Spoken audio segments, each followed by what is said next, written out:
Mr. Speaker, I rise to urge the adoption of HJR 48 for the continuing appropriations for this fiscal year. It seems to me that we've got three questions we ought to address in the course of this debate. First, and very elementally, why are we here? Second, what does the bill do? And third, what are the consequences if the bill isn't passed? We're here for the simple reason that the last Congress, which my good friends on the other side ran, never passed a budget, never passed a single appropriations bill. We're here because the Democratic majority failed to do its work.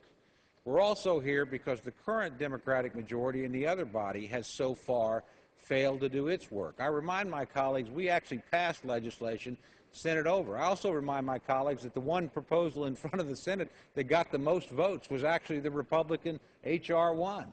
But nevertheless, they failed to give us something to negotiate against. It's their obligation in the Senate at some point to have a common negotiating position. I don't know how we can sit down and negotiate otherwise. So we're here, I think, because of a Democratic failure both in the last Congress and this one. Second, what's this bill do? Well, it's pretty commonsensical. It cuts and reduces 25 programs, saving $3.5 billion. Most of those programs, the President and the majority say they don't want to continue. It eliminates $2.6 billion in earmarks, and by itself is one of the largest cuts any CR has ever administered. And as has been pointed out earlier, if you combine it with the previous CR, is a very substantial cut indeed. It buys time, but it also keeps the government running, and it keeps us on course to reduce spending at $2 billion a week, something that my colleagues and I are committed. Finally, what happens if we don't pass this bill? I know there's some that want to spend more, some that want to spend less. The first thing that happens is we shut down the government, something all of us know is not a wise thing to do.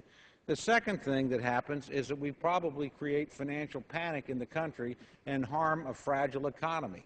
And finally, the last thing that happens, and I think actually the most important, is we raise fundamental doubts amongst the American people as to whether or not this institution and we as elected officials have the capacity to actually address and solve our problems. So I think we need to pass this bill.